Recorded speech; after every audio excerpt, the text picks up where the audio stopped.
All right, everybody, welcome back to my AP Physics C notes for mechanics on YouTube. I apologize that it's been such a long time since my last video. I finished the kinematics unit.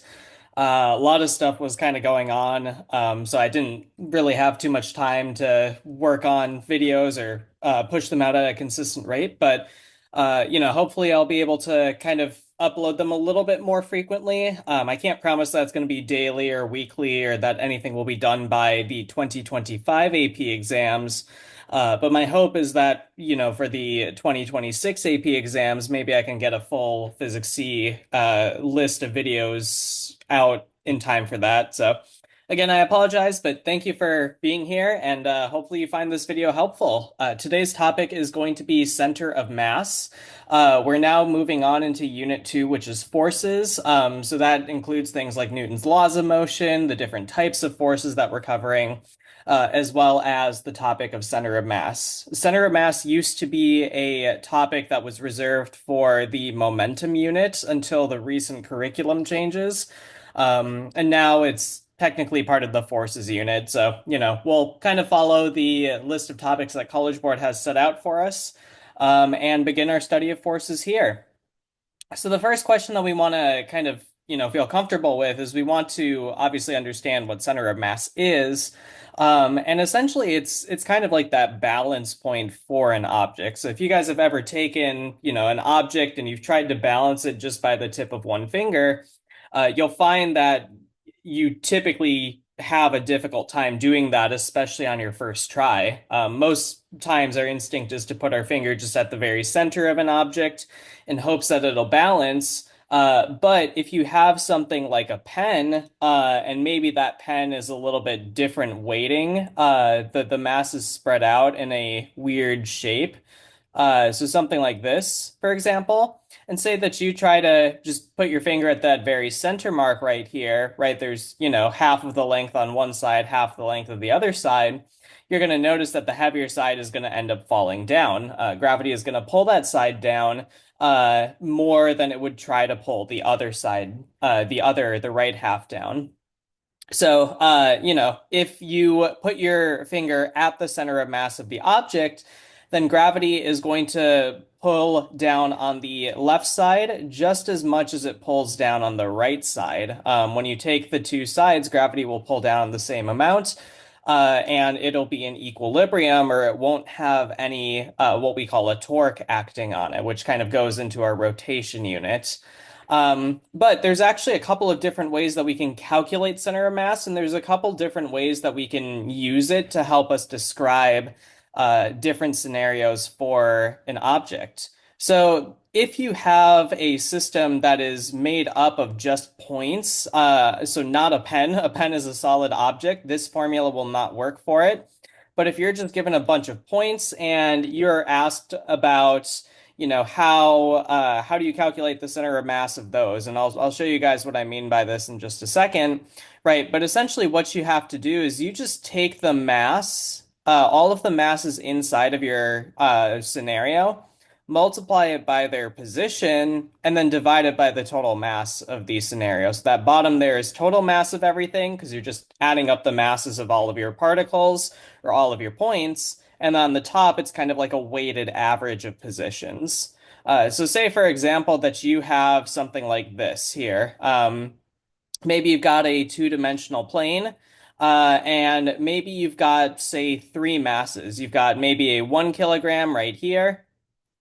You've got a 2 kilogram a little bit closer to the origin, and then say a 3 kilogram mass right down here.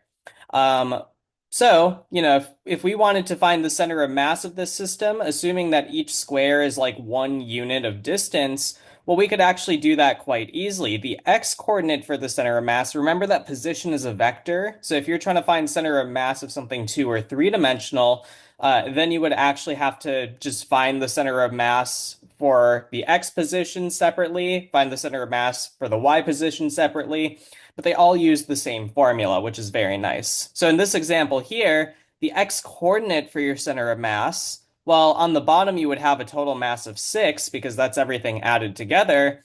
Then the top, you would have 1 kilogram multiplied by its horizontal position of 2, plus 2 multiplied by its horizontal position of -1. And then finally, plus 3 multiplied by its horizontal position of 2 as well. That gives you an x coordinate for your center of mass of 1. If you wanted to do this, you could do the same thing with y coordinates. Again, it just follows the same formula. You're going to have a 6 on the bottom, 1 times 3 for the first number, plus 2 times 1 for the second number, minus a 3 times 2 for the bottom one, because again, that mass is below the origin. The 3 kilograms is below the origin. That'll give you a y coordinate of -1/6. So if I wanted to mark the center of mass on my actual picture, well, I would have an x coordinate of 1 and a y coordinate of -1/6. So this little dot that I'm drawing right now, that would actually be the location of our center of mass. If I wanted to put this three mass system in perfect balance, then I would have to put the tip of a pencil or my finger at that point. And if all of these were connected by, say, massless rods that passed through that center of mass, then the system would be in perfect balance. Nothing would fall down. So center of mass, as you can tell, lies a little bit closer to the heavier masses and a little bit farther from the lighter masses. Again, that kind of has to do with rotational motion, but it is definitely something important to note. So what if you wanted to find the center of mass of a solid object? Well, then you have to make use of a different formula that's actually also on the equation sheet. You have 1 over the total mass times the integral of position with respect to mass. Another way that that could be written is integral of x dm over the integral of dm. So essentially what that's saying is that if you have a thin, we'll just do the case of like a thin rod. That's like the easiest possible scenario to do an integral for. But say that you have like a rod that has a length L and you wanted to calculate its center of mass. Well, essentially what this formula says is you're just taking this rod, you're splitting it up into very small chunks. So say this little chunk of red right here, that little chunk of red has some mass in it that we call dm. It's located at a position of x, and so you multiply that mass and that position together, and then essentially what the integral says is you add up that mass times position contribution for every segment of the rod, and then you divide that entire sum by total mass. So you can see that that looks very similar to our point mass formula that was up above as well. But how do we integrate with respect to mass? That's where something called linear mass density comes into play. Oftentimes, you'll actually be given a density, which tells you how the mass is distributed, where the mass is more concentrated for your rod. And that's typically given just to be the derivative of mass with respect to length or position. So it's a little bit weird, still something that's kind of weird to actually work with. But it is something that allows you to turn these integrals into a position integral. So you would replace dm with lambda times dl. In this case, dl would be dx because that's where our rod is located. And it essentially then says that you can calculate how much mass is in this segment just by taking the density and multiplying it by the little width of that segment, which is our dl. So density times width, just like how density times volume for three-dimensional objects typically gives us mass. So if you have the mass uniformly distributed, so if you see the words uniform distribution or uniformly distributed, then that mass density just simplifies down into mass over length. But if not, then you cannot make this substitution. So again, this substitution for density only holds if you have a uniform density, if the mass is spread out exactly evenly across your entire object. So say that we have a thin rod of length L, and maybe we're provided a mass density of, say, 5 plus x. And maybe we wanted to find the center of mass of that rod. So again, it's a length of L. This is our mass density. It's given to us as a function of position. So the left hand side of the rod has a density of 5 kilograms per meter, and then the right side would have 5 plus L, which would be, some number that we could plug in. So if we wanted to find our center of mass, well, we know that center of mass is equal to integral of x dm over integral of dm. And again, the denominator is just our total mass. Both integrals, we can actually replace dm with lambda dx, and we would be integrating from 0 to L in both cases. You have to integrate whenever you're changing this mass integral into a position. You're always going to be doing a definite integral across which that mass is actually located. Same thing with the top. You replace dm with lambda dx. You'll integrate from 0 to L. So let's go ahead and do the bottom first. So you're going to have 0 to L of 5 plus x dx. And then on the top, you've got 0 to L of 5x plus x squared dx then. So two integrals that we're going to have to evaluate. The good news is that when you plug in the bound of 0 on both of them, that's just not going to matter. So we're just going to have to do the integral and then plug in L for x, basically. So on the top, you end up with 5 over 2L squared plus 1/3 L cubed. And on the bottom, you've got 5L plus L squared over 2. Okay, well, that's a lot messier than I thought it was going to be. But it does kind of, make a little bit of sense. How we can tell whether this entire thing makes sense or not is let's actually go ahead and factor out an L from everything. You'll see that we can factor out actually two L's from the top, one from the bottom. So one of the L's is going to cancel out. So you're going to be left with 5 over 2 plus L over 3 multiplied by L on the top. And then on the bottom, you're going to have 5 plus L over 2. And we can try to simplify that down a little bit if we want to. But it's not really that nice of an expression. Let's just do it. So we could try to get like terms together, right? Simplify our denominator, get a like number on that denominator. So you're going to end with 10 plus 2L all over 6 times L on the top. And on the very bottom, you're going to have 10 plus L over 2. So if we simplify that down, wow, this is really not looking all that nice. But you're going to have 10 plus 2L on the top. And then on the bottom, you're going to have a 3, 10 plus L.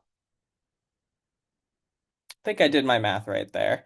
And then all of that just multiplied by another L. So what you can see is you can see that the bottom has one term that has no units of length, and then one term that does have units of length, right? But both the bottom and the top have the same units to them, so they cancel out, and your center of mass would just actually have a overall unit of meters then, as we expect it to, because center of mass is a unit of length.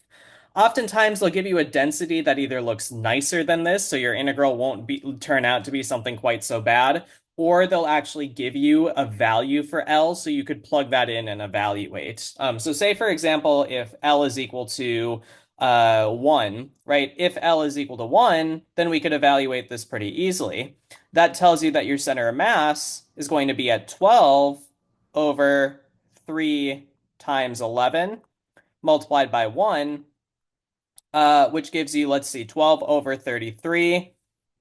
So a little bit under a third, or a little bit over a third, sorry, a little bit over 0.33 meters.